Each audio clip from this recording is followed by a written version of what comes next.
We have called together the Sunday Roundtable, and joining us this morning are Democratic political analyst Marianne Marsh, Republican political analyst Rob Gray. It's always great to see you guys. The governor just signed that chair. You just heard the governor.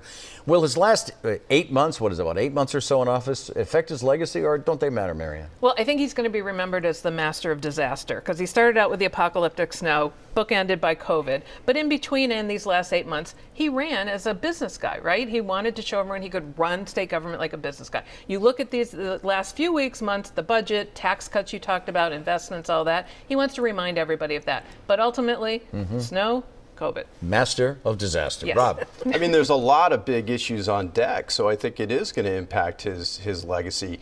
He's promoting a tax cut. If he gets that through, that'll be big news.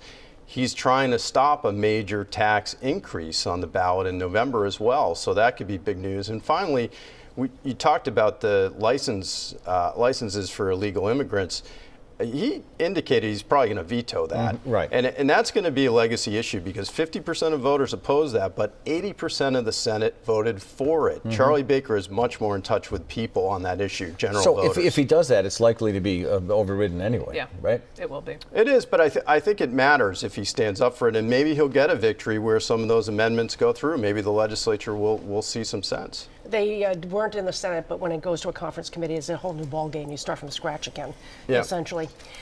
Maine Senator Susan Collins was the swing vote to confirm Brett Kavanaugh 4 years ago. If Roe versus Wade is repealed by a 5-4 vote, will voters there decide to repeal Collins, do you think, Rob?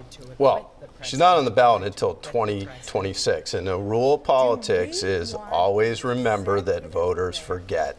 They've forgotten here in Massachusetts that Ed Markey was pro-life, voted that way much of his career.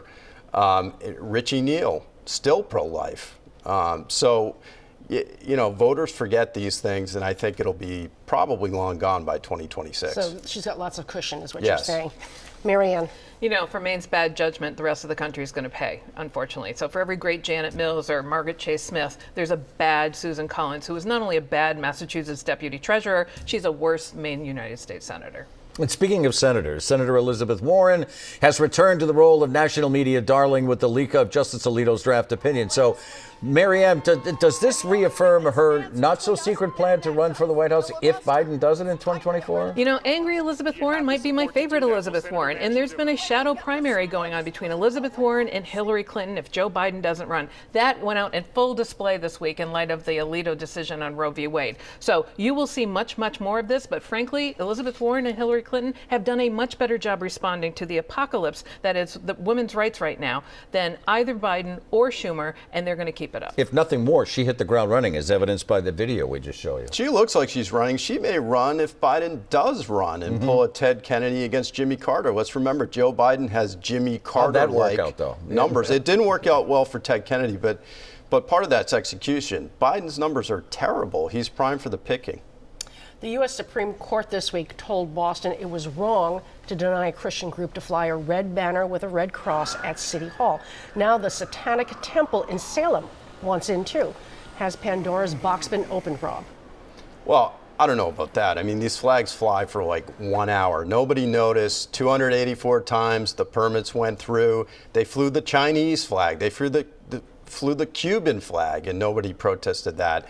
The 285th time, because it was associated with religion, they said no. I don't know why Boston even fought this all the way to the Supreme Court. Unanimous ruling against them. Satanic flags, what do you think? Well, this is where the Supreme Court's judgment has to be called into question. They thought they were doing the right thing, and look what happens with the flag situation. It's a lot like when they banned 35-foot buffer zones for abortion clinics. So people, you know, there were people at the time who were bombing them and murdering them and all that. But guess who got an 8-foot wall this week? The Supreme Court, all the way around it. So much for their judgment.